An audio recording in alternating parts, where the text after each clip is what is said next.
Hi guys, it's the God Bless Heaven show, and I welcome you to subscribe and to support us in any way that you can. Give us likes.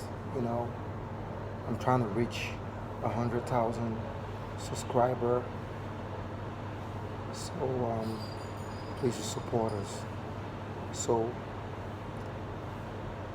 I applaud you very much to dive into some topics. Today we'll be talking about the NIN and COVID-19, the ESN, that's the Eastern Security Network, and the Fulani Herdsmen, the Cross River State attack on the 13th of January, our real enemies, and reparation fees. First of all, I'd like to ask, why is it that we have to get our NIN right away with this COVID-19 looming around the corner? Second wave of COVID-19 looming around the corner. I don't think it makes sense, because I see a lot of people being packed outside of banks, outside of MTN offices, Airtel offices, trying to get their NIN, and most of which they're not even having the face mask. So is this not an avenue where they share COVID-19? They get infected by COVID-19? Well, sincerely speaking, I don't think this is the right time to do it. I think if everything can be done online, if all the registration can be done online, I think it's going to be more effective, especially during this COVID-19. Not when you get your number, then you can.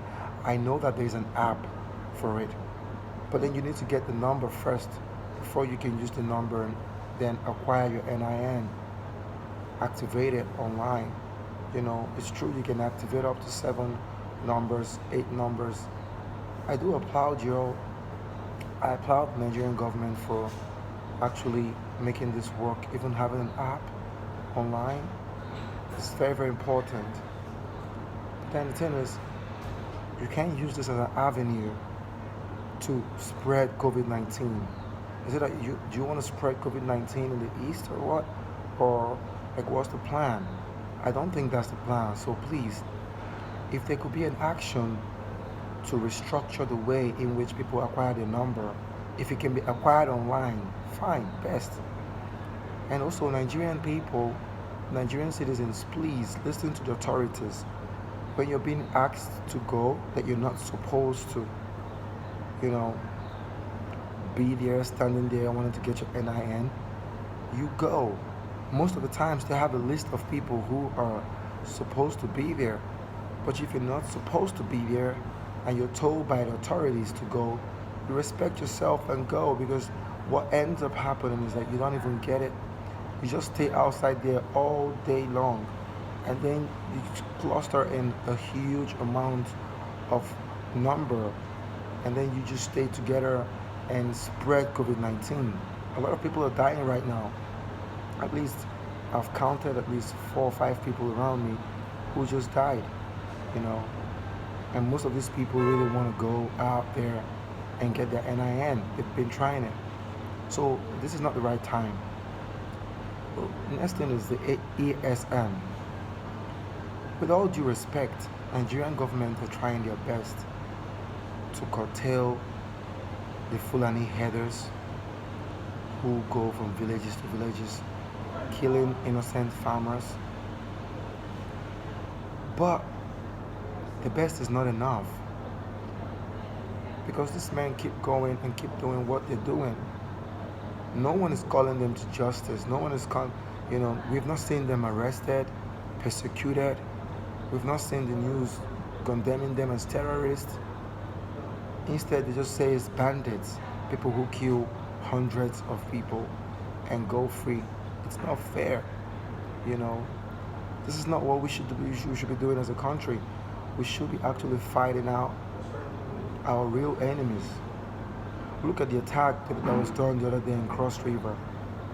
An unknown man, fake man, wore the military uniform with AK-47, about 18 AK-47s. They went to Cross River. They abducted some people. They arrested them. They took them away. This is unfair. Took them away. The elders of Cross River, they called the IG, the AIG, according to them. They made a lot of calls. They called the president. They tried to call everyone, commissioner of police. They are promised that the action is going to be taken, but there's no action being taken. This is a country. We are all citizens of this country. I don't think that some people have rights more than the others. We are all citizens of this country. And these are the reasons why all of a sudden you see people talking about going out as a country, like Biafra, because the Nigerian government is not doing enough to prove its activity. It's trying, but it's not doing enough. You need to step up. You need to step up, Nigerian government. You need to step up. Buhari, you need to step up. What are you doing? You've been in the military, you ruled Nigeria in the past. I thought you had experience.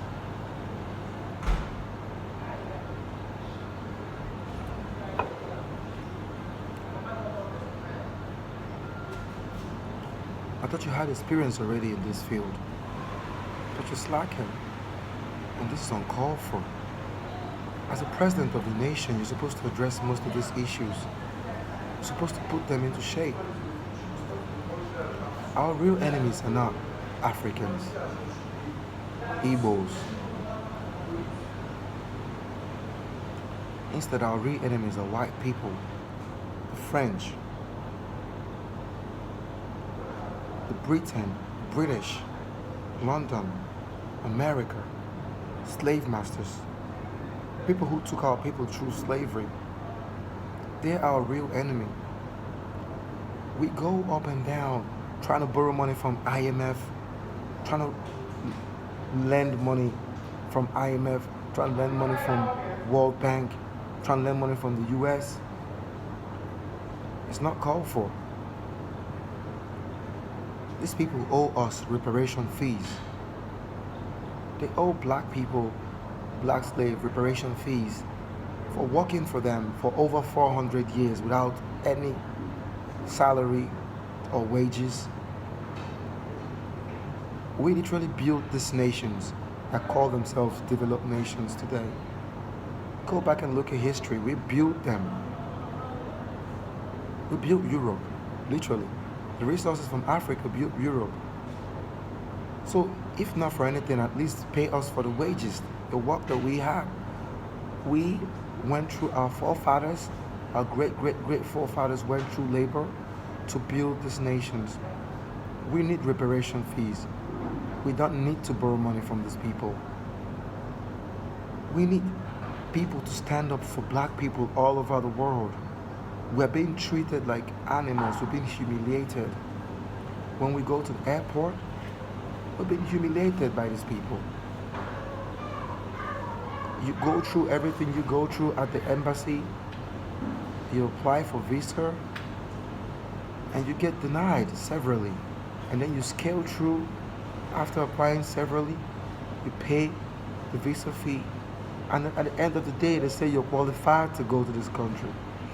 And then when you arrive there, they treat you as if you came there with no visa, as if you're not even qualified to be there. No matter who you are, they try to undermine you. These are our real enemies, and we just fail and refuse to acknowledge our real enemies. Our real enemies are white, majority of the white Caucasians, white supremacists. Our real enemies. And the earlier we start fighting them, the better for us. Let us be united. Let us be united. Christians and Muslims, let us unite. It's not about Christian and Muslim. It's about black, white, Arabian, It's about Asians. I'm not saying that we should be separate, but we need to understand that the united we stand, the more respect we can gain from these people. We're not being respected at all. We're being frustrated, humiliated everywhere we go. Okay, listen to this. United States, for example, is a country of opportunities. You go to the United States, you get opportunities. It's a land of opportunities. A lot of people are going from different parts of the world to gain opportunity, to get a better life, better standard of living. So why is it that the poor countries go through more, spend more money to get there? I thought it's a land of opportunity. It was supposed to be more lenient on the poor people because they're the ones that need this opportunity more. But what happens is it's easier for a white man from Europe to go to the US than it is for an African from Nigeria, from Kenya, from South Africa, from most of this country to go to the US, which is, in quote, the land of opportunity. It's unfair. People apply for visas 5 times in the US Embassy. They apply for visas 5 times and then they pay the visa fee to apply for this visa. It's so unfair.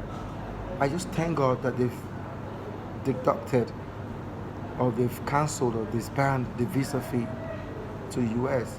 But they need to do more. They need to make it easier for us to get to the US. Once you qualify, they don't need to look for reasons and deny you of going to the US. You go there, you're qualified, you're going there to go and study, you have your money to pay your fees, and yet they give you the 219B, Section B, 219, whatever reason that you're not qualified to go to the US, which is no reason, just that you didn't convince them that you're going to come back after studies. This is arrant nonsense, All these things are supposed to be what Nigeria is supposed to be standing up for.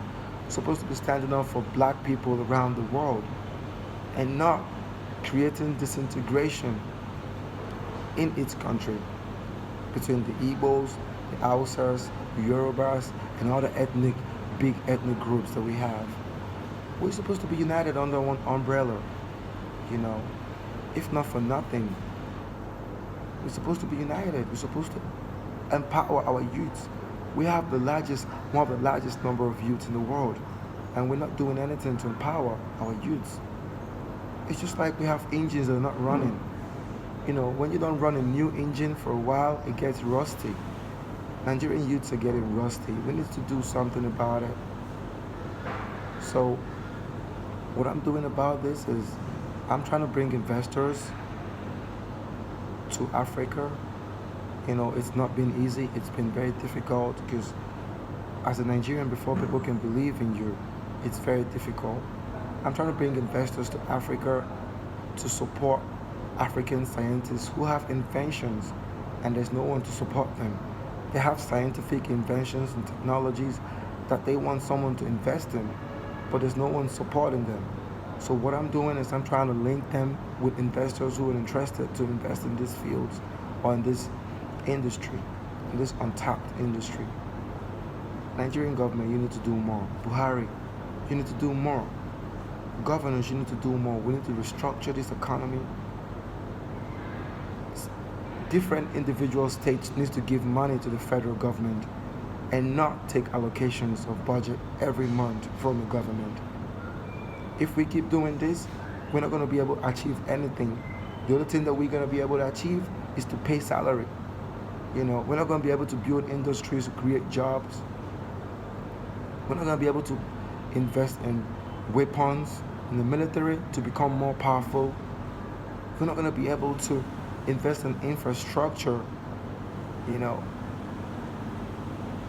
Thank you very much, and this is all I have today.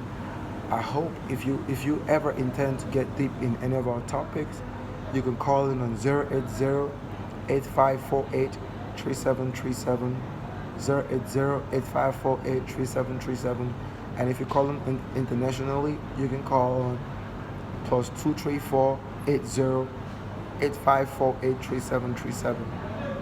Thank you very much for listening, and please do not forget to subscribe to the channel to help us grow. We are all about the upliftment of Africa and African issues. Excuse me. Thank you very much, and you have a great day.